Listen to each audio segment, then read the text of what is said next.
मयंक अग्निहोत्री जी। महाराज जी, आज शरीर का जन्म दिन है महाराज जी, लेकिन लगता है कि असली जन्म तो आपसे मिलने के बाद हुआ है, अब तक भ्रम में था। महाराज जी, एक भगवत मार्ग के पथिक को क्या अपना जन्मदिन मनाना चाहिए, और अगर मनाना चाहिए तो कैसे मनाना? खूब उत्सव मनाना चाहिए। हम तो कहते कोई बहाना मिले, वह कोई बहाना मिले हम उत्सव मनाएं, पर अच्छा कैसे? हम आज 24 घंटे का नाम कीर्तन रखते हैं या 10 घंटे का नाम कीर्तन रखते हैं। इसके बाद अच्छे अच्छे पदार्थ बनाते हैं, भगवान को भोग लगाते हैं और सब मित्रों को पवाते हैं। कोई परेशानी नहीं है ऐसा जन्म उत्सव मनाना। लेकिन वो मोमबत्ती बुझा के और शराब की पार्टी मना, ये तो हम नहीं कहेंगे। ये बहुत निकृष्ट बात है, नहीं करनी चाहिए। नहीं, मोमबत्तियाँ जलानी चाहिए, हमारा जीवन प्रकाशमय हो। पता नहीं कौन सी रीति चल गई। हम तो कहते घी का दीपक जलाओ और खूब कीर्तन करो और सैकड़ों लोगों को सुंदर सुंदर भोजन पवाओ। रोज उत्सव मनाओ, हमें क्या परेशानी है ऐसे उत्सव में।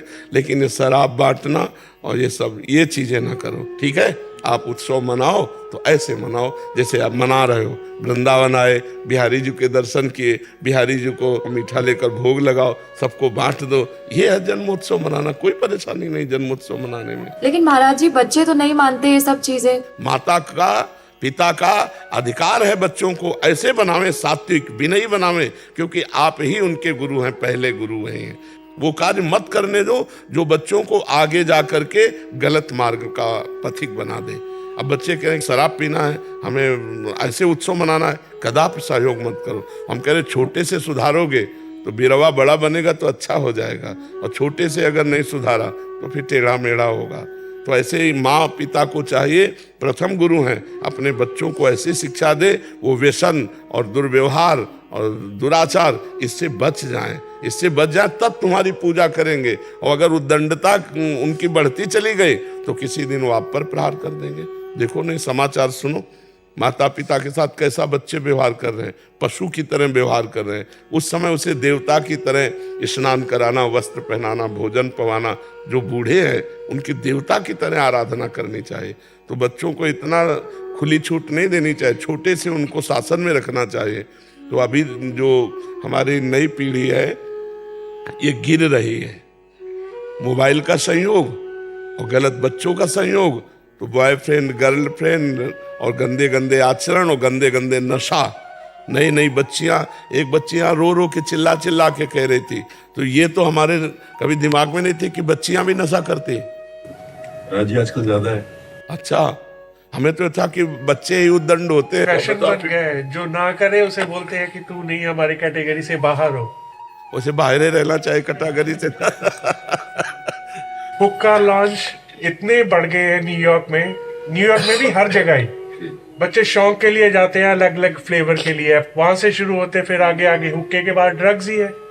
ये सब उसी में फंस के रह जाते हैं, जीवन बर्बाद हो जाता। वो रो रो के कह रही थी, वो रो रो के चिल्ला चिल्ला कह रही थी। मैं बहुत, अब जिनका जीवन फंस गया है नशे में, वो बेचारे कैसे छूटे, बहुत कठिन है। इसलिए बच्चों को संभाल के रखो, छूट मत दो कि बच्चे नहीं मानते, नहीं तो आगे उनका जीवन खतरे में हो जाएगा। वो प्रवाह में पड़ते चले जाएंगे कुसंग के और गंदे बच्चे बन जाएंगे। महाराज जी, मेरे साथ थोड़ा सा अलग हुआ है। बेटे को मैंने नॉनवेज नहीं खाने दिया, वो मेरे से नाराज है। अब वो विदेश में नॉनवेज करता है, अमेरिका में, वो मेरे से इसी बात से नाराज है, नॉनवेज नहीं खाने दिया उसको, मुर्गा नहीं खाने दिया तो नाराज हो। प्रभु जी मेरे साथ भी यही हुआ है। मैंने अपने बच्चों को, जब से आपको सुना उसके बाद शराब मीट सब छोड़ दिया। बच्चों को बोला, वो बोले स्कूल में भी वही लंच में देते हैं, बाहर जाओ तो वही खाते थे। तो मैंने क्या किया, यूट्यूब से वीडियो दिखा दिया उन्हें, जैसे चिकन को जिंदा को कैसे काटते हैं। तो मैं, अब देखो आप इससे प्यार करते हो, इसे खाओगे या इसके साथ खेलना चाहोगे? बोले नहीं, नहीं काटेंगे।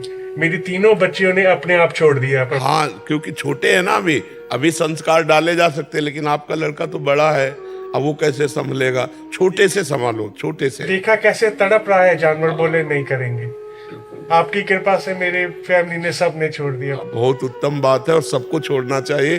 गंदे आचरण, गंदा भोजन, गंदा पेय पदार्थ, गंदी वार्ता, ये हमारे जीवन को गिरा देगी, ये हमारे जीवन को पतित कर देगी। हमारा मनुष्य जीवन मिला है आनंद के लिए, सुख के लिए, दूसरों को भी सुख दे और खुद सुखी रहे।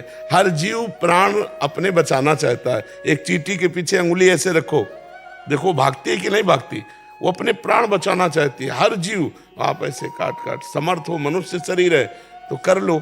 अब यही पाप कर्म जब आपके ऊपर आएगा तो तुम्हें एसी का गाड़ी में आग लगा देगा। एक्सीडेंट हुआ, घुस गई राड, अब तुरंत तो निकलने वाली है नहीं, क्योंकि अस्पताल में तो हो नहीं, अब घंटों वो दुर्गति भोग रहे। क्यों? क्योंकि ऐसे काटा है जीवों को, ऐसे कष्ट दिया है। अवश्य में भोक्तव्यम कृतम कर्म शुभाशुभम, जो तुम पाप कर्म करोगे उसका तुम्हें फल भोगना पड़ेगा। मान लो तुमने काटा नहीं, खरीद के लाए तो उसके सहयोगी तो बने, तो काटने का ही तुम्हें दंड मिलेगा। तो इसीलिए मना करते, शराब मत पियो, मांस मत खाओ, पराई माता बहनों को गंदी दृष्टि से मत देखो, पराए धन की तरफ ललचाओ मत, वो आएगा तो तुम्हारा नाश कर देगा, तुम्हारे परिवार की बुद्धि नष्ट कर देगा। अच्छे से चलो, भगवान का नाम जप करो, दूसरों की सेवा करो। यही मनुष्य जीवन है कि लोग तुम्हारा नाम लें यार, तुम्हारे को याद करें कि यार व्यक्तित्व कितना अच्छा है। यहाँ ऐसा व्यक्तित्व घृणित होता जा रहा है कि सब एक दूसरे को खाने में लगे हैं, शोषण करने में लगे। अरे एक दूसरे के लिए प्राण देने की भावना हो। ऐसा वृत्ति खराब होता है कि जैसे लड़का किसी की चैन लूट रहा है, जंजीर, आदमी आसपास टहल रहे हैं, वो लोग भाग गया, मतलब कोई उसको नहीं रोक रहा। कोई लड़की को छेड़ रहा है, वो चीख रही है और लोग वहां से जा रहे हैं, वीडियो बना रहे हैं। ऐसे तुम्हारी धारणाएं हो गई। अरे यार किसी की बहन बेटी हो, कोई गंदी बात कर रहा है तो हमें कूद जाना चाहिए, छू नहीं सकते। नहीं तो फायदा क्या यार, इतने इतने बड़े शरीर लिए टहल रहे और वहाँ स्त्री के साथ दुराचार हो रहा है और हम वहाँ से वीडियो बना के निकल जाए। एक्सीडेंट हुआ है, आदमी तड़प रहा है, वो वीडियो बना के जा रहा है। वाह, ये मनुष्यता है। मनुष्यता टूट पड़ना चाहिए। आओ आओ, अस्पताल ले जाना चाहिए। जो होगा पीछे देखा जाएगा। अभी हमारा कर्तव्य है, हम एक मनुष्य हैं तो हम दूसरे का हित करें। जी। सोनू जी फिरोजाबाद से। राधे राधे महाराज जी। महाराज जी, श्री जी के चरणों में नमन। महाराज जी, मैं जरा भी नाम जप करूं तो मुझे अहम होने लगता है कि श्री जी मुझ पर कृपा कर रही हैं। क्या वास्तविकता में ऐसा है? कोई हानि इससे नहीं होगी, इससे कोई हानि नहीं होगी। हमारे ऊपर श्री जी की बहुत कृपा है, ये हमें अहंकार बना रहे, हम श्री जी के हैं, इससे कोई हानि नहीं होगी। अस अभिमान जाय जन भूरे, मैं सेवक रघुपति पति मोरे। ये अभिमान कभी मेरे हृदय से ना जाए कि मैं प्रभु का और प्रभु हमारे, हम पर भगवान की विशेष कृपा है, ऐसा अनुभव करना। इसमें कोई, हाँ, दूसरे की निंदा करना, दूसरे को नीचा देखना, ये नहीं होना चाहिए। हम अपने को देख रहे हैं कि हमारे ऊपर श्री जी की बहुत कृपा है, ठाकुर जी हम पर बहुत कृपालु हैं, इस बात का गर्व है तो कोई परेशानी नहीं। लेकिन इस बात का गर्व करके हम दूसरे को देखें बहुत नीचा है, ये तो फिर गलत हो जाएगा। मन में ऐसा भाव आता है गुरु जी, मैं पूजा पाठ करता हूँ तो लगता है कि सामान्य प्राणी नहीं कर रहे हैं तो मैं उनसे ऊपर, ऐसा गलत भाव नहीं, ऐसा भाव, ऐसा, हाँ, ऐसा गलत भाव हो जाएगा। नहीं, सामान्य कोई नहीं है, सब भगवान के स्वरूप हैं, सबके ऊपर भगवान की कृपा है। हमारे ऊपर विशेष है, हम सेवा में लगे हैं। तो हम किसी की निंदा करेंगे, किसी से अपने आप को मिलाएंगे, गुण देखेंगे, दोष देखेंगे तो हम भ्रष्ट हो जाएंगे, फिर पतित हो जाएंगे, फिर आपकी पूजा पाठ छूट जाएगी, फिर ठीक नहीं रहेगा। और इसको संभालो।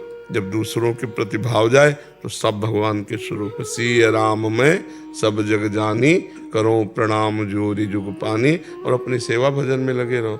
और अहंकार हमें तो लगता ही नहीं कि किस बात का करें।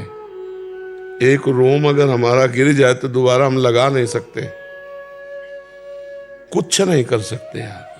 कर सकते हैं तो पाप पुण्य कर सकते हैं, ये दो ही कार्य हैं, और कुछ नहीं कर सकते। नया कर्म की छूट मिली, इसके लिए कुछ नहीं कर, क्या अभिमान करें। ये भगवान ने जैसा बना दिया जिसको वैसा वो है, तो हम थोड़ा विवेक का विस्तार करें। इतनी छोटी छोटी बातों को लेकर अहंकार करेंगे तो अभी तुम क्या पूजा करते हो? कुछ नहीं करते हो। रात दिन पूजा में लगे हुए हैं, ऐसे भी हैं, पूजा के सिवा कुछ है। तो उनको देखो तब तुम्हें लगेगा।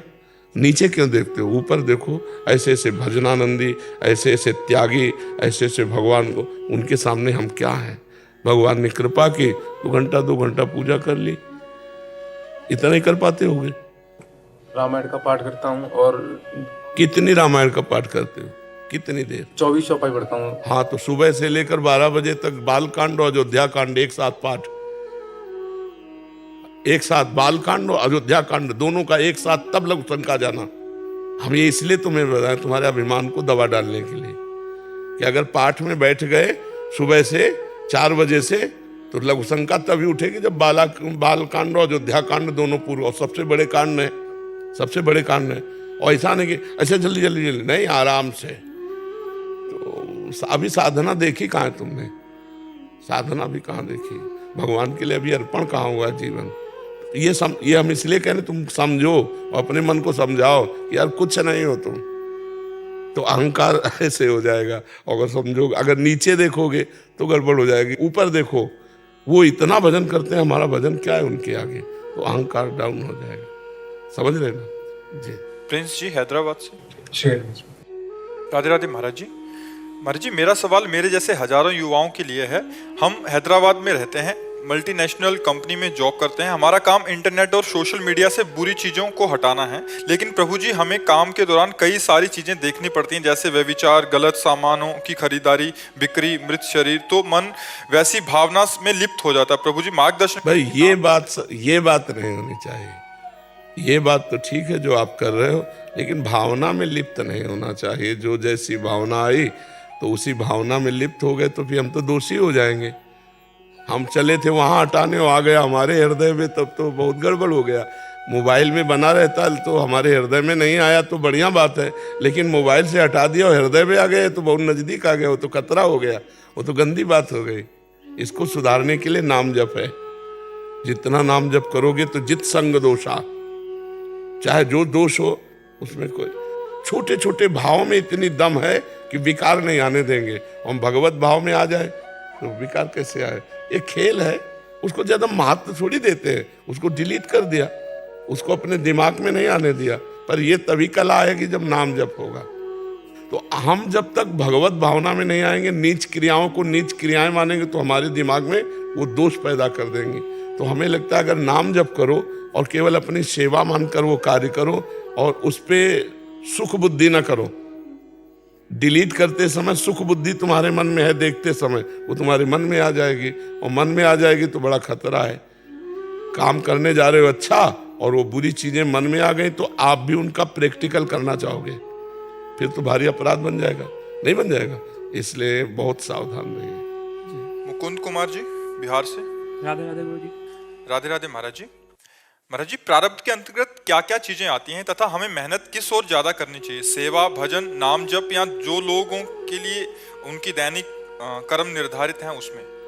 जो दैनिक कर्म निर्धारित है उसको सेवा मानो और नाम जप करो। गृहस्थ आदमी के लिए आसन में बैठकर जप करने का ज्यादा विधान या भगवत सेवा का 8 पहर का विधान करना असंभव है, क्योंकि उसको बहुत से धर्मों का पालन करना है। वो किसी का भाई है, किसी का पति है, किसी का पुत्र है, वो अपने धर्मों के पालन को ही भगवान की सेवा बना ले। कुछ मिनट निकाले जिससे ठाकुर सेवा कर ले।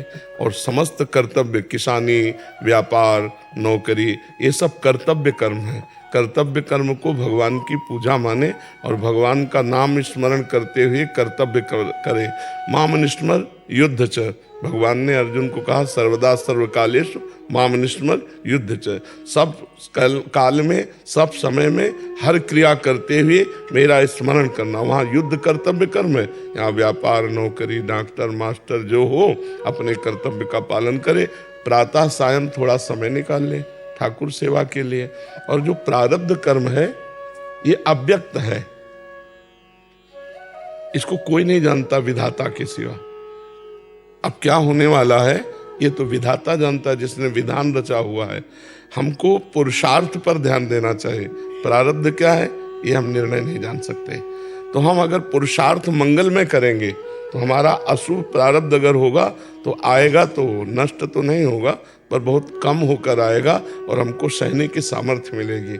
इसलिए अध्यात्म ही एक ऐसा है जो हमको प्रारब्ध से सहने से युक्त कर देता है। नहीं सहना बहुत कठिन होता है। ऐसे ऐसे अमंगल में प्रारब्ध है हमारे द्वारा किए हुए कर्म, जब उनका भोग आता है तो हम परास्त हो जाते हैं। परास्त न होना यही अध्यात्म का बल है। कि वो हर परिस्थिति को सहता हुआ भगवान का मंगलमय स्मरण करता हुआ इस माया से पार हो जाता है। पर प्रारब्ध का निर्णय करना बड़ा कठिन है, क्योंकि वो अव्यक्त से है। अब हम जा रहे हैं, किसी आदमी को जरा सा धक्का लग गया, उस पीट दिया। अब इसे हम क्रियमाण कहें या प्रारब्ध कहें? अब इसे निर्णय करना केवल विधाता के द्वारा है कि ये हमारा धक्का लगना क्रियमाण हुआ और उसका मारना प्रारब्ध हुआ या क्रियमाण। तो ये विधान तो सुनो भरत भावी प्रबल, बिलख कहो मुनिनाथ, हानि लाभ जीवन मरण जस अपजस विधि हाथ। ये विधाता के हाथ में है कि क्या प्रारब्ध है और क्या नवीन कर्म बना। अब हम जा रहे हैं, हमारी गाड़ी साइड में आराम से खड़ी है और कोई आके उसे ठोक देता है। अब हमारा इसमें कोई दोष नहीं है और हमें नुकसान पहुंच जाता है, हमारी गाड़ी को नुकसान पहुंच जाता है। अब इसे प्रारब्ध कहे या क्रियमाण कहे? बहुत सूक्ष्म विषय कर्मों का है, इसीलिए इसे भगवान पे छोड़ते हैं और अपना कर्तव्य कर्म जो सामने है। अब हम नवीन कर्म को दोष युक्त ना होने दे, ये हमारी बुद्धिमानी है कि अब जो हम कर्म कर रहे हैं उसमें पाप आचरण ना होने पाए, क्योंकि प्रारब्ध कर्म का निर्णय करना बड़ा सूक्ष्म है और वो अव्यक्त है प्रारब्ध, और क्रियमाण व्यक्त है, और ये हमारे पुरुषार्थ के अधीन है। तो इसलिए हम खूब नाम जप करें, परोपकार की भावना करें, माता पिता इन सबको भगवत भाव से पूजे, इनकी सेवा करे और अपने कर्तव्य कर्म को भगवान को अर्पित कर दे। इसी से भगवत प्राप्ति हो जाएगी। समझ पा रहे हो आप जी? ब्रजमोहन जी मथुरा से। जी राधे राधे महाराज जी। महाराज जी, आप कह रहे हैं कि आपने राधा बाबा का संग किया है और प्रत्येक रविवार परिक्रमा में जाते थे, और एक बार इनको एक अनुभव हुआ, एक राधा बाबा के आसपास नील प्रकाश दिखाई दिया। वो अनुभव बहुत दिनों तक चला और पूज्य बाबा जी से इन्होंने पूछा तो उन्होंने कहा कि आप धन्य हैं, आपको श्री कृष्ण के दर्शन हुए हैं। बट समय के साथ वो अनुभव कम होता गया। फिर इन्होंने बहुत सारे विद्वानों से पूछा तो उन्होंने अलग अलग संतुष्टिजनक जवाब नहीं दिए। और ये गलत हुआ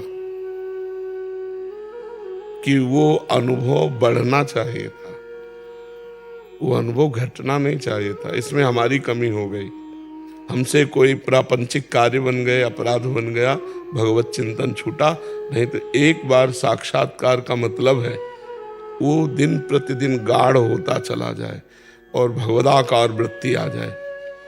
तो इसमें हमारी त्रुटि होती। भगवत कृपा से हमें संपत्ति मिली, लेकिन हम उसको संजो नहीं पाए, उसे बिखेर दिया।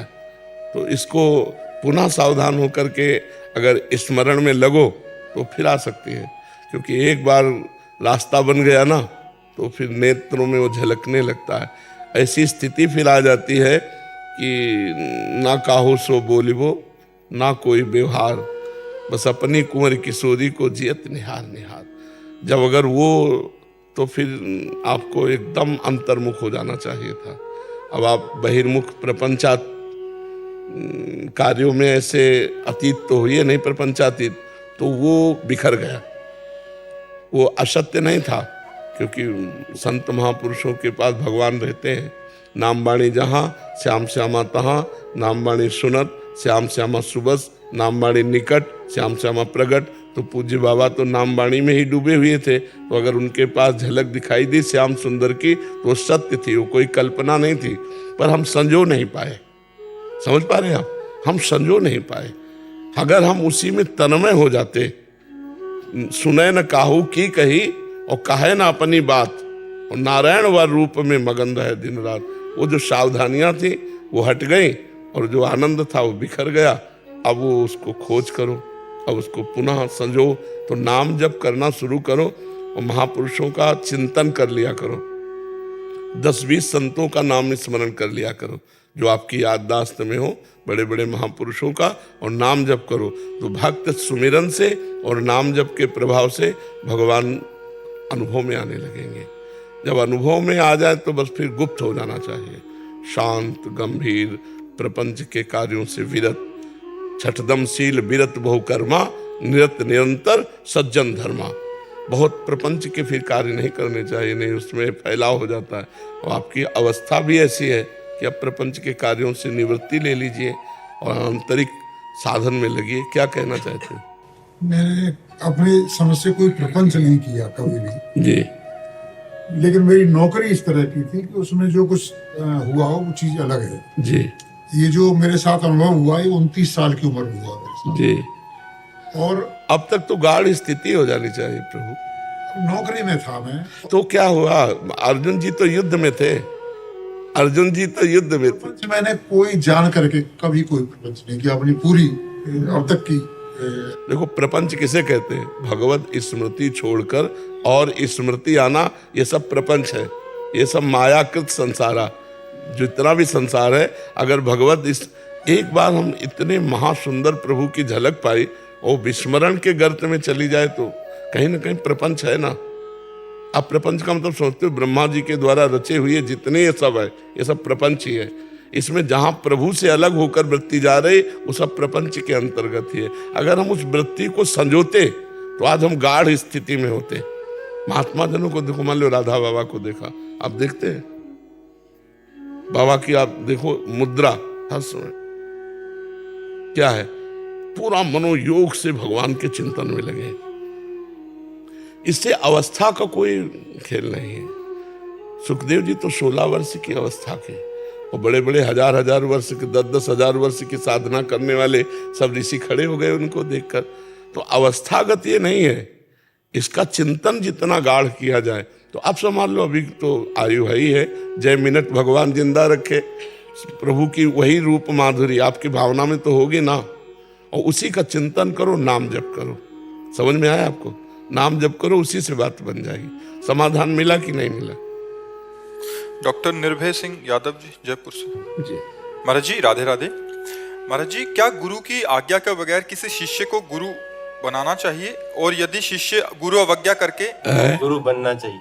ऐसा मतलब गुरु ने आज्ञा नहीं दी, गुरु नहीं बनना चाहिए, नहीं तो अपराधी माना जाएगा। क्योंकि जो हमें गुरु जी ने मंत्र दिया है, जो हमें नाम दिया है, वो हम तभी उपदेश दे सकते हैं दूसरे को जब गुरु आज्ञा हो। अगर गुरु आज्ञा है कि जाओ आप दीक्षा दो, तो हम दीक्षा दे सकते हैं। हमारी स्थिति हो या ना हो, हम गुरु आज्ञा का पालन करते हैं। और गुरु आज्ञा नहीं की तो चाहे जितनी बड़ी ऊंची स्थिति हो, यदि वो दीक्षा देने लगेगा तो भ्रष्ट हो जाएगा, गिर जाएगा। अधिकार नहीं है। मंत्र, गुरु प्रदत्त मंत्र में किसी को उपदेश देने का अधिकार तभी है जब आचार्य या गुरु आदेश कर दे कि जाओ आप दीक्षा दो जा करके, अन्यथा नहीं, वो भ्रष्ट हो जाएगा, वो गिर जाएगा। अधिकार ही नहीं देने का। जब गुरु मंत्र दिया जाता है तो कहा जाता है ये मंत्र आज के बाद उच्चारण मत करना मुख से जोर से, अंदर ही अंदर जपना, कोई सुन ना पावे। ये आदेश होता है कि कोई सुन ना पावे दूसरा, तो दूसरे को सुनाने का मतलब दीक्षा देना। तो इसके लिए आदेश लो जाकर उनसे। अगर वो आदेश नहीं देते हैं और आप मंत्र देते हैं तो आप अपने से खाली हो जाएंगे, भ्रष्ट हो जाएंगे, पतित हो जाएंगे। लेकिन वो साधना कर रहे हैं, नाम जप खूब कर रहे हैं, खूब दौड़ लगा रहे हो, दिशा गलत है तो बिहारी जी इधर है, आराम से जाओ, मिल जाएंगे। राधा वल्लभ जी इधर है, और छठी कला की तरफ बहुत दौड़ लगा रहे हो। गुरु आज्ञा तज करे ज्ञान, यह अधर्म यह समान, कानून निष्कन में रहे।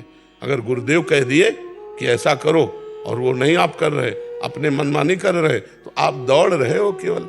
बहुत चलने वाला वीर थोड़ी कहलाता है। लक्ष्य तो गुरु कृपा से प्राप्त होता है। समझ पा रहे हैं आप? लक्ष्य की प्राप्ति, दौड़ना दिखाई देगा लेकिन लक्ष्य की प्राप्ति नहीं, क्योंकि दिशा अलग हो गई। गुरु की आज्ञा में चलने से इस मार्ग की पूर्णता होती है। मोक्ष मूलम गुरु कृपा, गुरु कृपा ही केवलम।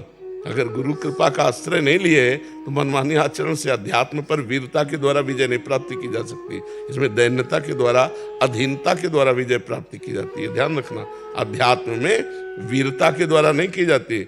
इसमें तो सुनेरी मैंने निर्बल के बलराम, अपबल, तपबल और बाहुबल, चौथो बल है दाम, सूर किशोर कृपाते सब बल हारे को हरिनाम, सुनेरी मैंने निर्बल के बल। ये थोड़ी कि बहुत माला चला रहे हो तो आपको वैकुंठे मिल जाएगा। अपराध हो जाए तो नहीं मिलेगा, ये गुरुद्रोह माना जाएगा। हाँ, गुरुदेव की मुस्कुराकर अनुमति है तो हमारी सामर्थ्य न होने पर भी जगत का भी कल्याण होगा, हमारा भी कल्याण होगा। क्योंकि हम गुरु आज्ञा से, हम तो कुछ नहीं, यंत्र है। गुरुदेव ने कहा जो मंत्र दिया हम दूसरे को दे रहे। कल्याण करने वाले आचार्य हैं, गुरुदेव हैं, इष्ट है। हम तो एक निमित्त मात्र हैं, हम तो एक पोस्टमैन है। उन्होंने दिया, उनको दे दिया, हमारा काम खत्म। वो जाने, इष्ट जाने, किशोरी जी जाने और वो जाने। हमारा काम था, आदेश मिला, इसलिए हम आपको उनकी बात बता देते हैं, बस कल्याण करना तो उनके बस की बात, हमारे के बस की बात थोड़ी है। हमारा भी कल्याण उन्हीं के बस से है, तो हम किसका कल्याण कर लेंगे? वो तो गुरु आज्ञा के द्वारा ही कल्याण होता है। समझ पा रहे आप? किस दीक्षा के लिए क्या सशरीर होना आवश्यक है? गुरु आपका जैसे प्रकट रूप में होना, दीक्षा के लिए प्रकट रूप में होना जरूरी है गुरु के लिए। हाँ, क्योंकि शासन कौन करेगा? प्रगट शासन कौन करेगा? हमारे अहंकार का नाश कब होगा? जब उनके चरणों में बैठेंगे, बड़ी सभा में हमें अपमानित करेंगे और हम, हमारे गुरुदेव हमारे ब्रह्म है, हम सगे तुम्हारा अहंकार चूर हो जाएगा। बिना अपराध के हमें कौन डांटेगा? गुरुदेव। उनकी दृष्टि मात्र से हमारे अहंकार का नाश होता है। डर, गुरु का डर बना रहना चाहिए। ये गुरु की कृपा से ही होता है, प्रगट गुरु की कृपा से। तो हमको सावधान चलना है। तो इसीलिए प्रगट गुरु भगवान श्री कृष्ण ने बनाया संदीपनी जी को, भगवान राम ने बनाया। तो जब भगवान अवतार लेते हैं, प्रगट गुरु बनाते हैं, तो हमको भी बनाना चाहिए। समझ रहे? गायत्री उपाध्याय जी। दादा वल्लभ श्री हरिवंश। श्री हरिवंश महाराज जी। महाराज जी, मैं आपसे शरणागत हूँ। मेरा प्रश्न राधा सुधा निधि के श्लोक से है। महाराज जी, इन्होंने एक श्लोक लिखा है, राधा केली कलासु साक्षिणी कदा वृंदावने पावने, वो वाला। इसमें कह रहे हैं कि श्री राधा जी के कलापूर्ण केली विहार के साक्षी प्रकट रूप से अद्भुत श्रृंगार रस से परिपूर्ण पावन श्री वृंदावन में एकमात्र प्रेम में उन्मत्त होकर कब रहूंगा। महाराज जी, इसमें ये इनका भाव है कि महाराज जी, इस श्लोक में आचार्य श्री हित हरिवंश महाप्रभु जी ने शरीर रहते हुए सहचरी वपु की कामना की है। महाराज जी, ऐसी स्थिति गुरु कृपा से ही प्राप्त होती है। महाराज जी, लिए क्या करें आप? महाराज जी, मैंने आपको ही प्रिय प्रीतम इष्ट और आचार्य सब कुछ आपको ही माना है। मुख बरनत हरिवंश चित्त नाम हरिवंश रति, मन सुमिरन हरिवंश ये जो कृपा हरिवंश की। पहला कृपा का, सब जीवन सो प्रीति रीति निवाहत आपनी, श्रवण कथन परतीति ये जो कृपा हरिवंश की। एक एक क्रम से चलोगे ना तो आप वहीं पहुंच जाओगे जहां कह रहे हैं। आखिरी बीच में आता है, निरखत नित्य विहार पुलकित तन रोमावली, आनंद नयन सुधार ये जो कृपा हरिवंश। निरख रहे कुंज रंध्रों से प्रिया प्रीतम की लीला को और रुदन कर रहे हैं, आनंद से रोना आ रहा है, भूमि में लौट रहे। ये सब तब आएगा जब पहली सीढ़ी है, मुख बरनत हरिवंश चित्त नाम हरिवंश रति, मन सुमिरन हरिवंश ये जो कृपा हरिवंश की। खूब चतुरासी जी का गायन करो, निरंतर नाम जपने का अभ्यास करो, और वृंदावन की रज लगाओ शरीर पे, और प्रिया प्रीतम के हर समय आश्रित रहो। वो जब चाहेंगे तब दे देंगे, हमें कोई परवाह नहीं। हमें परवाह है कि हमारा एक भी मिनट उनके स्मरण के बिना न जाए। आगे का जो भाव देना है वो तो उनको देना है, वो दे या ना दे। हमको केवल ये देखना है कि हमारा कोई मिनट विस्मरण में न जाए। हरिवंश नाम बिसरे न छिन, श्री हरिवंश सहाय बल। अगर नाम नहीं छूटा तो हरिवंश जी सहायता करेंगे, और हम देह भाव से रहित होकर सहचरी रूप में हम प्रिया प्रीतम की सेवा में होंगे। निरखने का ही नहीं, लीला में प्रवेश पाने का अधिकार प्राप्त हो जाएगा। खूब नाम जप करो, जो शरणागत मंत्र मिला है उसे खूब अंदर अंदर जपो पवित्र अवस्था में। जी। कृष्ण अग्रवाल जी, ऑस्ट्रेलिया से। राधे राधे गुरु जी। महाराज जी, मेरी माताजी सिख धर्म से है, मेरे पिताजी हिंदू धर्म से। महाराज जी, ये कह रहे हैं कि इनको कृष्ण नाम भी प्रिय है और अपने वाहिगुरु जी का भी नाम प्रिय है। अभी दोनों में इनको सुख शांति और शक्ति प्राप्त होती है। तो ये किसी एक मार्ग पे चले या ऐसे ही चलते रहे अभी? सुबह वाहिगुरु वाहिगुरु, शाम के जय श्री कृष्ण। और क्या, माता पिता दोनों की बात हो गई। अभी वो एक लाए थे सिख धर्म के, वो बोर्ड में लिख करके कि भगवान श्री कृष्ण ही वाहिगुरु हैं, वाहिगुरु ही भगवान श्री कृष्ण है, कोई भेद नहीं है, वो अभेद है। तो यदि हम वाहिगुरु कह रहे हैं तो श्री कृष्ण कह रहे हैं, श्री कृष्ण कह रहे हैं तो वाहिगुरु कह रहे हैं, कोई अंतर नहीं है। समझ रहे बच्चा? खूब जो प्रिय लगे जिस समय। एक दूध की रबड़ी बनती है, उसी दूध की बर्फी बनती है। जब मनावे बर्फी छाने, जब मनावे रबड़ी छाने, है तो दूध है नहीं? तो बस ऐसे एक वही परब्रह्म परमात्मा कृष्ण नामधारी, वही परब्रह्म परमात्मा वाहिगुरु, कोई अंतर नहीं, वो एक ही बात है। संध्या जी। दादा वल्लभ श्री हरिवंश। श्री हरिवंश महाराज जी, आपके चरणों में कोटि कोटि प्रणाम।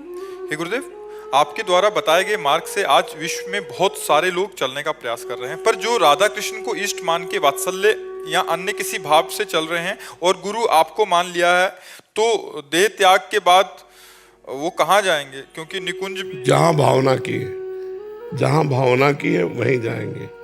जैसे सरकार के बहुत से रोड हैं, तो जिस रोड पे गाड़ी चलाओगे उसी लक्ष्य पे पहुंचोगे, है तो सरकारी। ऐसे ही गुरु के ही द्वारा दिए हुए मार्ग है। अगर आपको ठाकुर जी से वात्सल्य है तो आप वात्सल्य के क्षेत्र में पहुंचेंगे, आपको गोपी भाव तो गोपी भाव के क्षेत्र में पहुंचेंगे। गुरु मान लिया है, नाम जप कर रहे हैं, उसके प्रताप से जो भाव करोगे, जाकी रही भावना जैसी प्रभु मूर्ति देखी तिन तैसी, वैसे अनुभव होने लगेगा। भगवान तो एक ही है, जैसे यमुना जी तो एक ही है, घाट बहुतेरे। कोई विश्राम घाट पसंद करता नहाना, कोई जुगल घाट, कोई केसी घाट, लेकिन नहाओगे तो यमुना जी ही। ऐसे चाहे दास्य भाव से, सख्य भाव से, वात्सल्य भाव से, गोपी भाव से, सहचरी भाव से उसी परमात्मा को दुलार किया जाता है। तो जब हम भाव से, तो भगवान उसी भाव का दर्शन करा देंगे। साधना के विषय में महाराज जी, कौन सी साधना, किस मार्ग की साधना? राम जी के उपासक हैं हम लोग। हाँ, तो राम जी की उपासना के लिए उठते बैठते चलते फिरते खाते पीते यदि राम राम राम राम राम नाम चल रहा है निरंतर, तो इससे बढ़कर कोई साधना नहीं है। ये कलिकाल मलायतन मन कर देख विचार, श्री रघुनाथ नाम बिन नाहिन आन आधार। गोस्वामी तुलसीदास जी कहते हैं, राम राम राम जी जब लग्न जपी है, तौलो तू कहूँ जाए तिहूँ ताप तपी है। अगर भगवान का नाम नहीं जप कर रहे और कोई साधना हो रही, तो इस कलकाल में सिद्धि प्राप्त होने वाली नहीं है। उठते बैठते चलते फिरते खाते पीते हर समय भगवान का मधुर मधुर नाम स्मरण हो, भगवान की लीला सुनने में रुचि हो, भगवान की लीला कथा गाने में रुचि हो, बस जान लो भव समुद्र से पार हो गए। भगवान की कथा सुनने में रुचि हो और भगवान के नाम जप में रुचि हो बस। और कहीं ठाकुर सेवा विराजमान है, तब तो फिर क्या कहना है। आठों पैर उनकी सेवकाई हो रही, उनका जस गा रहे, उनका जस सुन रहे, उनकी जूठन पा रहे, उनका नाम जप कर रहे। अब परम पद हमारे बिल्कुल नजदीक है। जो भगवान की प्रतिपल कृपा मनाता हुआ शरीर से, मन से, वाणी से भगवान की शरण में है, हर समय भगवान का नाम स्मरण करता है, वो भगवान के परम पद को ऐसे प्राप्त हो जाता है जैसे पिता की प्रॉपर्टी पर पुत्र का अधिकार स्वयं हो जाता है, ऐसे भगवत प्राप्त हो जाता है। इसलिए हमें हर क्षण नाम जप पर ध्यान देना चाहिए, हर समय नाम जप करें। और नियम बना के, जैसे अफीम खाए बिना नहीं रह सकता, ऐसे भगवान की चर्चा किए और सुने बिना हम नहीं रह सकते। रोज का नियम होना चाहिए, घंटा 2 घंटा भगवान के लीला चरित्रों का गायन करके भगवान को सुनाए, और जहाँ लीला चरित्र होते हों वहाँ जाकर बैठकर दैन्य भाव से भगवान की कथा सुने। देखो, भगवान शंकर पूर्ण है, लेकिन वो भी काकभूषुंड जी की सभा में हंस बनकर जाते हैं और भगवान श्री सियाराम जी के पावन चरित्र को सुनते हैं। कोई भी महापुरुष भगवान की कथा सुने बिना प्रेमी नहीं हो जाता। भगवान की लीला कथा में इतना स्वाद, इतना आकर्षण है कि जो मन विषयाकार है वो भगवदाकार हो जाता है। इसलिए भगवान की लीला चरित्रों का श्रवण, नाम जप और ठाकुर सेवा, बस जानो परम पद बिल्कुल नजदीक है, अब कोई दूरी नहीं है। बस बुरे आचरणों से बच जाए, जिनको हमारी आत्मा कहती नहीं करना चाहिए वो हमें नहीं करना चाहिए, तो बस आनंदमय जीवन हो जाएगा। भगवान का नाम समस्त रोगों का नाश करने वाला है। भवरोग का तो है ही, समस्त रोग, चाहे जितना भयानक शरीर में पीड़ा हो, और राम राम राम राम सुमिरन चल रहा तो आप पीड़ा सह जाओगे। अगर नाम नहीं चल रहा तो पीड़ा हो या ना हो, ये पीड़ा देते ही रहेंगे। काम क्रोध लोभ मोह मद मत्सर ये हृदय को जलाते ही रहेंगे। इसलिए जासु नाम भव भेषज हरन घोर त्रयशूल, सोई कृपाल तो ही मोहि पर राहे सदा अनुकूल। भगवान सदैव कृपालु रहे कि उनका नाम हमारी जिह्वा पे चलता रहे। महाराज जी, नाम तो चलता है, लेकिन चोर इतने मन में सोचते हैं कि पानी भी लिए तो भगवान का नाम लेके मतलब, लेकिन खाना भी खाते हैं, एक और चला जाए ये बात, तब याद आता है कि भोग नहीं लगाए। नहीं, बिना भोग लगाए तो वैष्णव को नहीं पाना चाहिए। महाराज जी, ये थोड़ी गलती नहीं, इसको सुधार कर लो। बिना अपने लाड़ले को भोग लगाए नहीं पाना चाहिए। अमनिया तो जबान में नहीं जाना चाहिए, ये नियम ले लेना चाहिए। हम लोग दास हैं, स्वामी को बिना पवाए जबान में नहीं जाना चाहिए। पहले ठाकुर का भोग लगे, फिर वो प्रसादी। अगर हमारे पास समय नहीं है तो हम प्रसाद रख लें कुछ मेवा आदि का भोग लगा के, तो पहले प्रसाद डाल के पहले प्रसाद चखे, फिर वो पावे, अमनिया ना पावे। ये प्रार्थना है। यदि अमनिया पाओगे तो बुद्धि मतलब पतित हो जाएगी, भगवत मार्ग में आगे नहीं बढ़ेगी। जल भी उनका नाम जोर से लो और भाव से अर्पित करो, तब पियो। मान लो जल लिया और पहले जयकार बोली और फिर प्रभु को अर्पित किया, फिर पान कर गए। ऐसी क्षमता प्रदान कर दो माता। हाँ नहीं, अब आज से नियम ले लो, आज से नियम ले लो कि बिना भगवान को भोग लगाए नहीं पाएंगे। अगर मान लो ठाकुर प्रगट में नहीं विराजमान है तो भोग सामने आया, थाल, आंख मूंद दो, सिया राम जी का चिंतन करो, उनको अर्पित करो, फिर जय जयकार करके पा लो। भगवान को अर्पित करके ही पाओ जी। राधे राधे। महाराज जी ये कह रहे हैं कि धर्म संकट में है, ये अपने माता पिता के साथ रहते हैं, बट ये तीनों भाई इनके पिताजी के व्यवहार से बहुत दुखी थे और इनके पिताजी अभद्र व्यवहार करते हैं इनकी माताजी के प्रति। तो इन्होंने उनको डांटा और बुरा भला कहा तो वो घर छोड़ के चले गए। फिर किसी ने मना के उनको फिर से ले आए और फिर इन्होंने फिर वही काम करने लग गए, तो इन्होंने फिर डांटा तो फिर वो घर से चले गए। तो महाराज जी कह रहे हैं जिसका आरोप मुझ पे लगा है कि अभी आपकी वजह से पिताजी चले गए, महाराज जी पाप लगने से बच सकूं अभी, या मेरे से गलती हुई है, अब पिताजी बढ़िया है, कह दो संन्यास ले लो। तुम जवान जवान लड़के हो गए, अम्मा को मारे ना, कह रहे बहुत गंदी गंदी गालियां और अभद्र व्यवहार माता के साथ कर। अरे माँ है, अब ठीक है आपकी पत्नी है तो आप थोड़ा दो चार शब्द कभी कड़ुए बोल दिए, कोई बात बिगड़ गई। अब ऐसे थोड़ी कि पशु की तरह तुम मारो। महाराज जी वो क्या है, हम बचपन से आज तक यही चीजें देखते आए हैं, तो 28 साल के हो गए हम। हाँ बिल्कुल, हमने पहली बार ऐसा किया है पिताजी के साथ कि उन्हें जवाब दिया है कि अब बस करिए। बिल्कुल बिल्कुल दे देना चाहिए, अच्छे से जवाब दे देना चाहिए। हम इस बात में बिल्कुल पक्ष में हैं आपकी। ऐसा नहीं कि माँ के साथ अत्याचार हो, ऐसा नहीं, बिल्कुल ना आवे, बिल्कुल ना आवे, तू चिंता मत कर। अगर माँ भी नहीं रहना चाहती तब तो और तुम्हारे प्लस में हो गया, कोई बात नहीं, करने तो लेबरी, खाने पीने दे उसको, दिमाग ठंडा हो जाएगा। उनके पास क्या है भी प्रॉपर्टी का वो है, तो इस वहम में है कि बच्चे प्रॉपर्टी के लालच में माँ को छोड़ के हमारी सेवा करेंगे। वो ये चाहते हैं कि नहीं, प्रॉपर्टी ना भी मिले तो तुम जवान हो, 500 रुपया लेबरी का मिलता है, खूब कमा करके खवाओ बच्चे माँ को। हमें प्रॉपर्टी की कोई इच्छा नहीं है कि कोई बात नहीं, लेकिन हम इस बात पे नहीं कभी तैयार होंगे। हाँ, उचित व्यवहार जो पति पत्नी का है वो तो फिर हम नहीं बोलेंगे बीच में, लेकिन राक्षसी स्वभाव तुम तो फिर ठीक नहीं है, फिर ठीक नहीं है। फिर माँ प्रथम है, पिता द्वितीय में है। पहले गुरु माँ है, द्वितीय पिता है। अगर पिता माँ के साथ अत्याचार करता है तो जब तक बालक थे तो बालक, अब जवान हो, अब आप उसकी रक्षा करो। ऐसे निकृष्ट, देखो प्रहलाद जी ने साष्टांग दंडवत किया हिरण्यकश्यप को, उसने गोद में उठाया, पूछा बेटा तुम्हें क्या अच्छा लगता है, तो उनका भगवान श्री हरि, भगवान श्री हरि की नवधा भक्ति, उठा के पटक दिया नीचे प्रहलाद जी को, क्योंकि वो भगवान से द्वेष करता। फिर पिताश्री नहीं कहा दैत्यराज, ऐसे कह के संबोधन किया, दैत्यराज, 5 वर्ष का बालक, बिल्कुल नहीं डरा। तो ऐसे अगर धर्म के विरुद्ध पिता का आचरण हो तो हम उसका साथ नहीं देंगे। महाराज जी इसमें जैसे हमें, हमारे दिल में ये रहता है कि पिताजी की भी सेवा हो सके, माताजी की भी हो सके, मगर ये उत्तम बात है, ये उत्तम बात है, लेकिन यदि वो ऐसे आचरण करते हैं तो कैसे हो सकता है? फिर उनको अपने कर्मों का फल भोगना पड़ेगा। आप माता के पक्ष में रहो, उसको दुलार करते रहो, और जब पिताजी अस्वस्थ हो जाएं, किसी कोई सेवा लायक न रहे तो उनको उठा लाओ, उनकी खूब सेवा करो, उनको खवाओ पियाओ, लेकिन जब तक वो डंडा चलाने लायक है तब तक चलो बाहर रखो कि वो माता को ना पीटे। हाँ, जीवन हो गया पीटते हुए, अब तुम लोग सयाने हुए, बुढ़ापा भी पीटे तो किस काम का फिर? ठीक है। श्रद्धा जैन जी।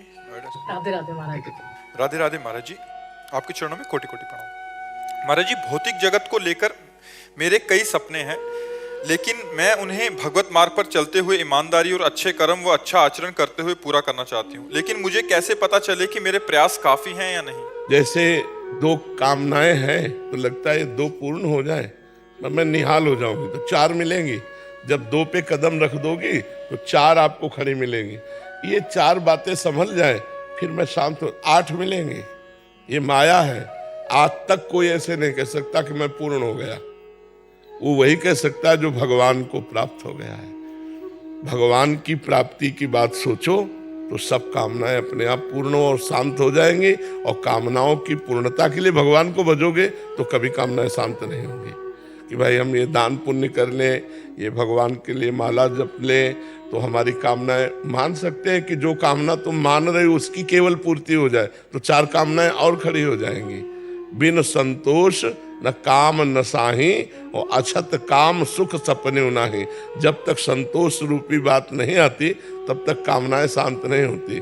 संतोष जथा लाभ, जैसी परिस्थिति है, बड़ी कृपा भगवान की है। हे भगवान, मैं एक बात मांग रही हूँ कि कभी मैं आपको भूलूं नहीं, बस। नाथ, अगर भूल से भी मैं कुछ और मांगूं तो देना नहीं, हमारी ये बात पूर्ण कर दो कि मैं आपको भूलूं। और जो भगवान के चिंतन में है उसकी सारी कामनाएं पूर्ण हो जाती हैं। ऐसे कोई आज तक नहीं सफल हो पाया। अपने पुत्र की 1000 वर्ष आयु लेकर महाराज ययाति भोगे, फिर भी उनको तृप्ति नहीं हुई। कामनाओं की पूर्णता कभी हो ही नहीं सकती। ये 1 पूर्ण होगी 2 खड़ी हो जाएंगी, 2 पूर्ण होगी 4 खड़ी हो जाएंगी, बराबर बनी ही रहेंगी। आज तक कोई नहीं कहा कि हमने एक मांगा था भगवान ने दे दिया, अब हमें नहीं चाहिए। वो कामनाएं बढ़ती चली जाती, कभी कामनाएं पूर्ण नहीं होती। आप देख लीजिए, अपने जीवन में देख लीजिएगा अनुभव करके, या सब लोग देख ही रहे, कभी कामनाएं पूर्ण हुई हैं क्या? ऐसा लगता है ये काम बन जाए तो सब काम बन जाएगा, वो काम बन गया 4 काम और खड़े हो गए। पूरा जीवन इसी में माया फंसाए हुए। तो एक ऐसा काम करो जिससे सब काम हो जाए, वो है भगवान की प्राप्ति।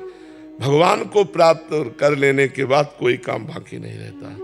भगवान को जान लेने के बाद कोई जानकारी बाकी नहीं रहती। भगवान को प्राप्त करने के बाद कोई लाभ प्राप्त करना बाकी नहीं रहता, सब प्राप्त हो जाता है। महाराज जी, ये तो निष्काम भक्ति का आपने वर्णन किया। महाराज जी, आप घर गृहस्थी में रह के छोटी छोटी कामनाएं उत्पन्न होती रहती हैं, तो कामना से भी प्रभु के द्वारा जुड़ा जाता है, प्रभु के साथ कामना से जुड़ा जाता है। पर उसको टिकाऊ बनाने के लिए हमको भगवान से प्रार्थना करनी होगी कि मेरा स्वभाव है मांगना, मेरे अंदर अभाव है, मैं मांगूंगी, लेकिन जो आपको अच्छा लगे सो पूर्ण करना, जो अच्छा न लगे तुम ना पूर्ण करना। जी, वैसे ही परमार्थ से जुड़ी हुई बातें ही थी। वो प्रश्न शायद लिखने में वो हो गया है। अच्छा। लेकिन परमार्थ से जुड़ी हुई चीजें ही हैं जी। जैसे मतलब सेवा भाव से ही है। जैसे ऐसा हो सकता है कि बहुत धन कमाऊं तो दान पुण्य करूं, या मैं भी ऐसा परमार्थ से ही जुड़ी नहीं। तो अगर बहुत धन कमाने में अधर्म आचरण हो गया तो परमार्थ कैसे बने? इसलिए लिखा है कि अच्छा आचरण करते हुए, वही आशीर्वाद लेना है कि अच्छा आचरण करते हुए एकांतिक सुन रही हो 1 साल से, उसके बाद ही ये भावनाएं बनती। हाँ, बहुत सुंदर, तब तो ठीक है। धर्म पूर्वक कमाए हुए धन से दूसरों के अभाव स्थिति में सेवा करना।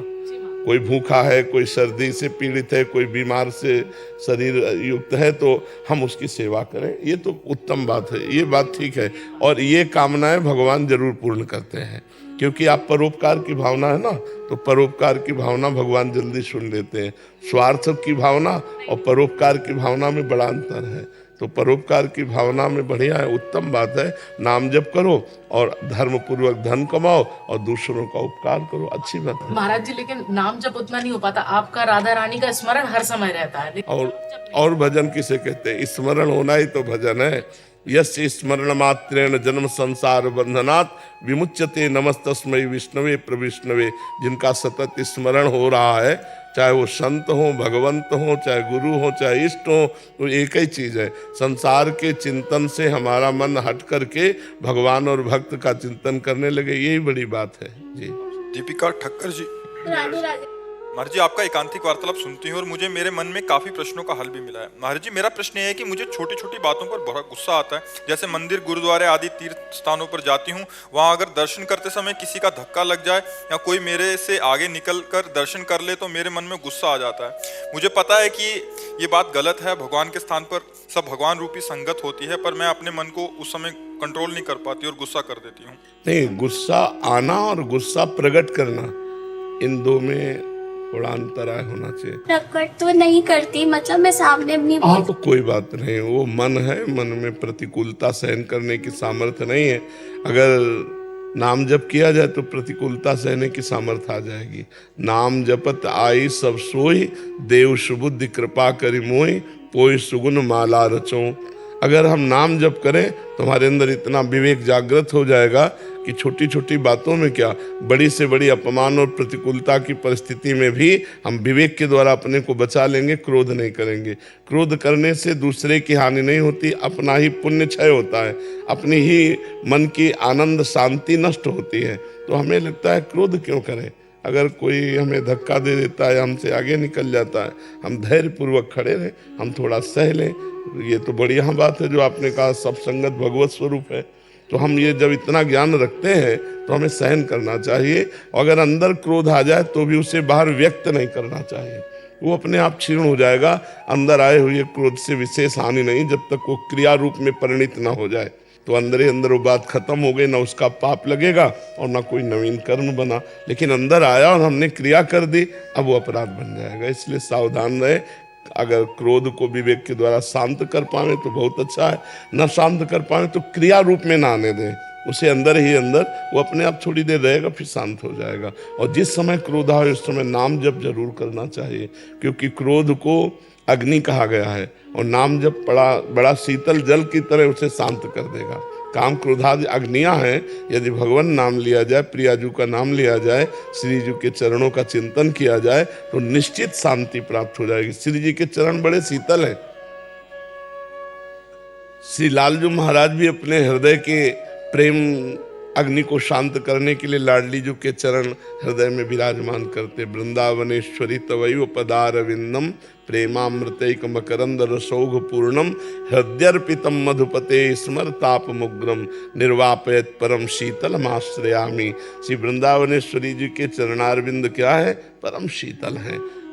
तो हम लाडली जी के गोरे चरणारविंद का चिंतन करें, राधा राधा राधा ऐसा नाम लेने लगे, क्रोध अपने आप शांत हो जाएगा। और सब में भगवान को देखने की चेष्टा करें, सब में प्रभु विराजमान है, तो हमें बहुत सुख मिलने लगेगा, हम अध्यात्म में बलवान हो जाएंगे। जी ऐसी भी स्थिति होती है कि गुस्सा ही ना आए। हाँ, इतना हृदय शीतल होता है, बस वो अगर मार भी दे तो असर नहीं पड़ेगा। वो अपने अंदर में भागवतिक सुख में इतना डूबा है कि बाहर के प्रहार होने पर भी उसको कोई परेशानी नहीं होती।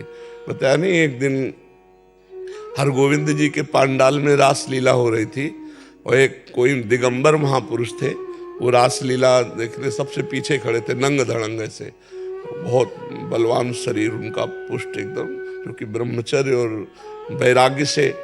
तो वो रासलीला देख रहे थे, में कोई एक पैंट शर्ट बूट पहने हुए आदमी आया, पता नहीं उसका दिमाग में क्या प्रारब्ध प्रेरित था या क्या, वो आया पीछे से एक लात मारा, तो एकदम वो ऐसे झुके फिर खड़े हो गए, पीछे मुड़ के नहीं देखा, 3-4 लात वो जूता पहने सहित मार, वो बस ऐसे नेत्रों से प्रिया प्रीतम को प्रणाम को मुड़ के चल दिए। मतलब एक बार भी मुड़कर उस व्यक्ति की तरफ नहीं देखा जिसने मारा। कहना और तो बात जाने दो, एक बार भी मुड़कर नहीं देखा उसकी तरफ। कितनी अध्यात्म निष्ठा ऊंची उनकी उन महापुरुष की थी। महाराज जी उनकी आंतरिक स्थिति किस कोटि की है महाराज जी? अब जैसे अपने दांत से अपनी जबान कट जाए तो क्या हम विरोध करेंगे, चुपचाप सह लेंगे। अपने हाथ से अपने में लग जाए तो हम क्या विरोध करेंगे। ऐसे वो सबको आत्मस्वरूप देखते हैं महापुरुष।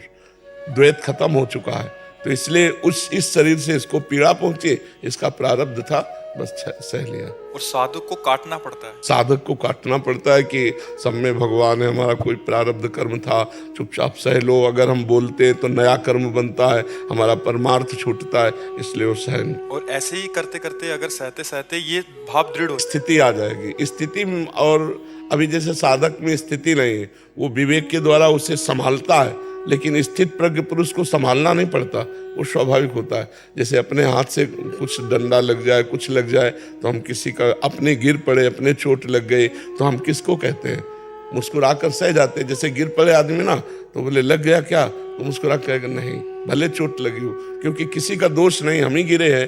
तो आत्मस्वरूप महापुरुष इतना विस्तार कर लेते हैं कि पूरी सृष्टि को अपने में और पूरी सृष्टि में अपने आप को, पूरी सृष्टि अपने में और अपने आप को पूरी सृष्टि में, तो भेद नहीं रह जाता। अभेद स्थिति के कारण उनको काम क्रोधादि किंचन मात्र भी कोई दोष हृदय में नहीं प्रकट होता। नहीं स्वात्मा रामम विषय मृग तृष्णाम भ्रमयति। आत्मा राम पुरुष कभी विषय मृग तृष्णा में भ्रमित नहीं होता, क्योंकि द्वैत का नाश हो जाता है।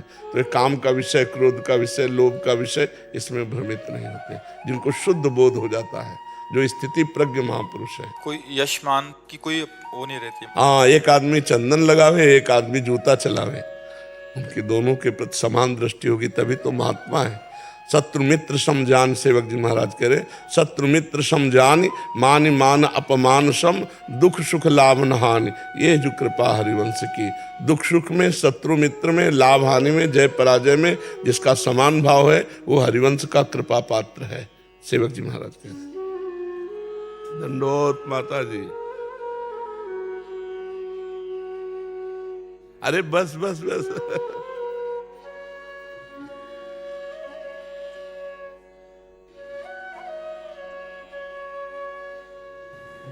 दो शब्द बोलना चाह रहे हैं। जी जी जी, बोलो बोलो माता। ये वो दर है यहाँ आने से तकदीरें बदलती है, यहाँ पर सर झुकाने से उलझने भी सुलझती है। जो कहना है कहो इनसे, ये रग रग में समाये हैं।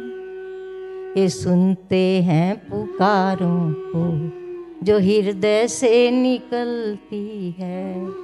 ये सुनते हैं पुकारों को जो हृदय से निकलती है। ये वो दर है यहाँ आने से तकदीरें बदलती है, यहाँ पर सर झुकाने से उलझने भी सुलझती है। दंडोत दंडोत, जय जय दंडोत माता जी। फागुन लग गो, फागुन के महीना में रसिया ठाड़ो है वो, तो एक सखी पे जाए के नजर लगाई गई। तो वो सखी कह रही है, अरे मर गई होरी में के लाजन, मर गई होरी में रंग में रंग पकड़ लई लाजन, मर गई होरी में। अरे ऐसी बुरी भई होरी में, ऐसी बुरी भई होरी में। होर मत लाज गई होरी में, होर मत लाज गई होरी में। अरे है के श्याम निशंक अंक भुज भर लई होरी में। हाँ, है के श्याम निशंक अंक भुज भर लई होरी में। रंग में रंग दई पकड़ लई लाजन, मर गई होरी में। कावयो पिचकारी मार दई कन्हैया ने, एक सखी पे पिचकारी चला दई। और पिचकारी मेरे, ये हमारे घासीराम जी के रसिया हैं, तो या के मेरे दादा ही घासीराम जी। और पिचकारी मेरे सारा मेरी पीर मार गयो पिचकारी के लागत मेरो भीजो अंचल चीर। बहन मेरो भीजो अंचल चीर। फिर क्या कह रही है सखी, अरे उठी हिलोर और मेरो हियरा काप्यो। उठी हिलोर मेरो हियरा काप्यो। थरा र मेरी वीर मार गए। और क्या करो कन्हैया ने, अरे दया न लायो मोहन देखो अखियन भरो अभी। दया न लायो मोहन मेरी अखियन भरो अभी। अरे भगो दिखाई के मोए छर का, इतने मोह अबीर भर दियो बाबा और दयाऊ नहीं लायो। ऊपर से अरे भगो दिखाई के मोए छर का छारा बोलो गिरनार। पहला सबको दुपट्टा पहला को नार बनाओ। राधा राधा